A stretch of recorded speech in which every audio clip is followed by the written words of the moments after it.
Hey, what is up guys? So we are going to be doing a deck profile for the Felgrand Dragunity deck that I shared yesterday, and it is a very strong deck, and I think it's just a few short cards off of being something maybe potentially competitive, because this card over here, the Felgrand, the Great Divine Dragon, it has some amazing effects. But anyways, if you guys haven't seen the video, I'll leave a link down below in the description box. That way you guys can kind of understand some of the combos and the basic concepts of the deck, so you guys can kind of get yourself started into playing this deck. But anyways, let's go ahead and get started. So first off, we have 2 copies of the Gemini Garnet, 1 Red Ace Darkness Metal Dragon, 2 copies of Felgrand, the Great Divine Dragon, 3 copies of Paladin, 1 Trick Clown, 1 Zephyros, 3 Ducks, 3 copies of Guardian of Felgrand, 2 copies of Phalanx, 1 Reinforcement of the Army, 3 Dragon Shrine, 3 copies of Terraforming, 3 copies of Gospel of Revival, 1 Foolish, 3 Twin Twister, 3 copies of Brilliant Fusion, 2 Dragon's Ravine, 3 copies of Call of the Haunted. For the extra deck, we've got 2 copies of Gemini Seraph Knight, we got Crystal Wing Synchro Dragon, Hot Red Dragon Archfiend, 1 Stardust, 2 copies of Gaydurg, 2 copies of Vajrayana, 1 number 38 Hope Harbinger Dragon Titanic Galaxy. Man, that name too long. Then we got Heretic Sun Dragon Overlord of Heliopolis. Then we got, of course, Divine Dragon Knight Felgrand. And then we got Gaia Dragon Thundercharger. We got Atum and Queen Dragon Jin. Now, you don't really go for rank 4s in here, but I think Castell still is a very good card. It's very rare that you're going to be able to pull it off. You'll see that there's no real negation in this. It's just because you want the deck to be very aggressive. Now, I didn't make this build. It's the same guy that built the deck. In the description box below, you'll see the whole entire video. He's the one that built this, so I can't take any credit for his build, but I still think that Max C is a very strong card just because it lets you draw into certain cards, and you guys have seen from the video how you can combo, and this is a very explosive deck. You look at it and you're like, oh, you only get 1 turn Sound of Ducks, but that's not the case because of cards like Gospel Revival, and because of cards like Call of the Haunted. You can actually explode your plays quite further, and you can also get rid of problematic cards in this deck. I also think that Raigeki could be an option just because Cyber Dragon Infinity can shut down certain decks, and this can be one of them because Dragon Ravine is so important in this deck. I mean, yeah, of course, if they negate that, you can go Foolish or somehow get this guy to the graveyard and then special summon him, because Gospel Rival, this card is insane. There's no, like, real restrictions on this. It just has to be a level 7 or 8 dragon monster. But the amazing thing with this is you can activate as many as you want. It doesn't have to be like, oh, it can't be synchro. You can bust out the synchros with this card, and I love this card a lot. If you guys haven't seen the video, like, just watch the video and you'll basically understand the concepts of the deck.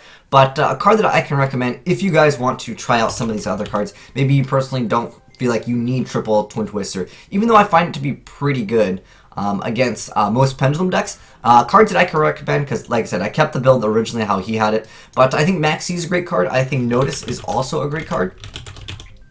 Oh, that's right, they changed to Solemn Strike, didn't they? So Solemn Strike is also a very strong card, especially against Pendulum decks. Like, you can literally just set Solemn Notice or Strike, they go Pendulum a bunch of cards, and if you hit the entire Pendulum, you just won the game. Bottomless, I know this card's expensive, so some of you guys maybe can't afford it. Bottomless and Warning are still good. Notice just kind of outclasses them because one problem with, like, Warning and Bottomless, sometimes your opponent already makes that, strong card, and Solemn Notice can just, like, get rid of not only potential problems that are already on the board, or if they haven't even summoned them, you can get rid of them. So I really like this card for, like, I think this card, like I said, it just outclasses pretty much all the traps right now that we have in the game. But if you guys don't know how the deck plays, basically you want to go for a Dragunity like Duck summon for the most part, and then you want to try to special summon this guy as many times as possible, because this card has an insane effect. So whether you use Call of the Haunted to bring it out, or you use the Gospel Revival, or you special summon it through the small monsters, specifically the Paladin or Guardians. So this card, well, let's read this full effect first. So once it's special summon, you get to target a monster your opponent controls, or in their graveyard, you get to banish it, and then it gains attack and defense forever, as the monster is like rank/level times 100, and if it destroys an opponent's monster by battle, you can target 1 level 7 or 8 dragon monster in either player's graveyard, except for the same copy of itself, and you get to special summon it. So you can get back your Crystal Wing Synchro Dragon, you can get back some of your really powerful cards.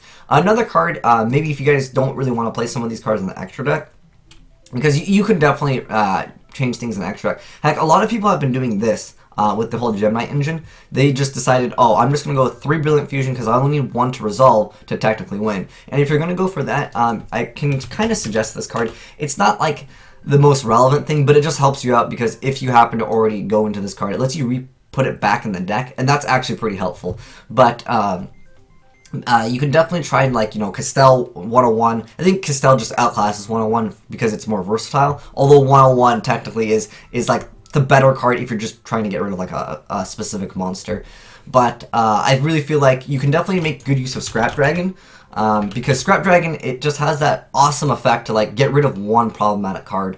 And you maybe if like Skill Drain's on the board, that can be a pretty nasty card to run into. I know you have 3 copies of Twin Twister. Actually, a great card. There's a lot of great discard cards in this deck. I've seen also people try the copy of Cards of Consonance. So if you guys want to try this, bump Phalanx count up higher if you'd like to. But when I've seen those builds, I've usually seen upstarts, and I've seen the Chicken Race Pseudospace, because terraforming is basically required in the deck. And you can run a lot of cards that would be considered terrible, so to speak, because of Dragon's Ravine. You can get rid of any one card in your hand to search out whatever you need anyway, so I feel like that can be an option for you. Heck, you can even throw in, maybe if you want to, you can throw in like a Jar of Avarice, just so you can reset your Duck's place. But I find this deck to be relatively aggressive quick, because you have Call of the Haunted, and because you have Gospel of Revivals, and because you can dump this card into the graveyard so fast, you usually can finish off your opponent. And this deck, I wouldn't say it's designed as a grind game deck, because of how pendulum decks orient themselves.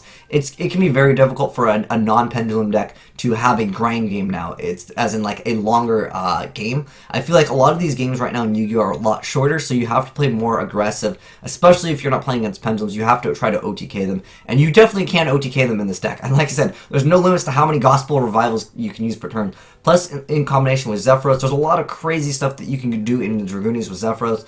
A real simple play would be something like to get out Red as Darkness Metal Dragon.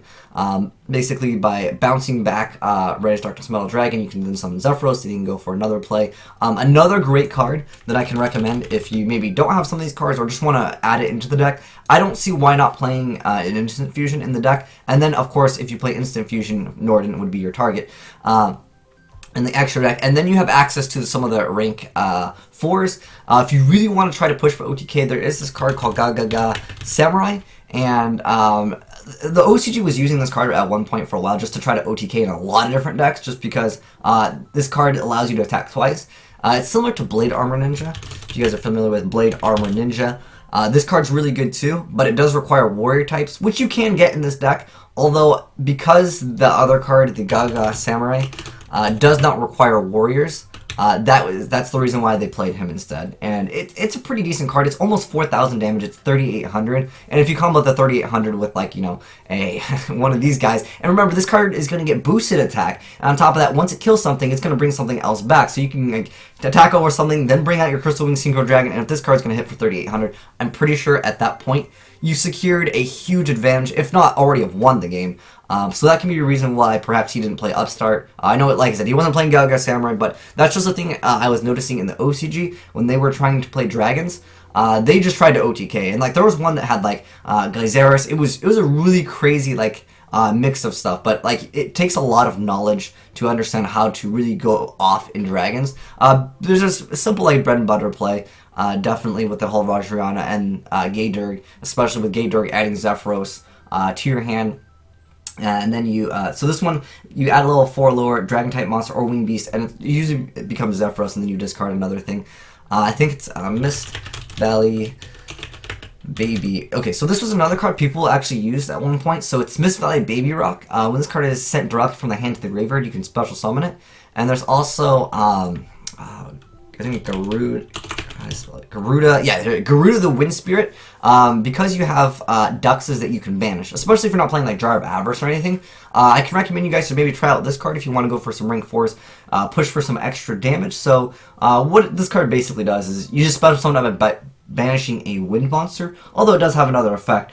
During your opponent's end phase, you can select one face-up monster your opponent controls and change its battle position. That effect almost never gets used, but I figure it's better to mention it than to not mention it. But if you guys have any other cards that we can like try out in this deck, let me know in the comment section below, because I think a lot of players will be excited to play this. Heck, we might not have to drop like half of these cards once the other support comes out for this deck, because like I said, if they come out with like 4 or 5 other just really great cards, like somehow maybe send this card to the graveyard and then like draw a card, because like most of the time in this deck you're going minus, like you have to foolish this card and then you can you know, bring it out later on, but or like you can dragon shrine it, because it's like foolish burial for dragons. But like you just have to use 2 cards to bring this card out, and if there's one card that like send it to the graveyard and then immediately special summon it, I don't know, I think this deck could be actually pretty strong.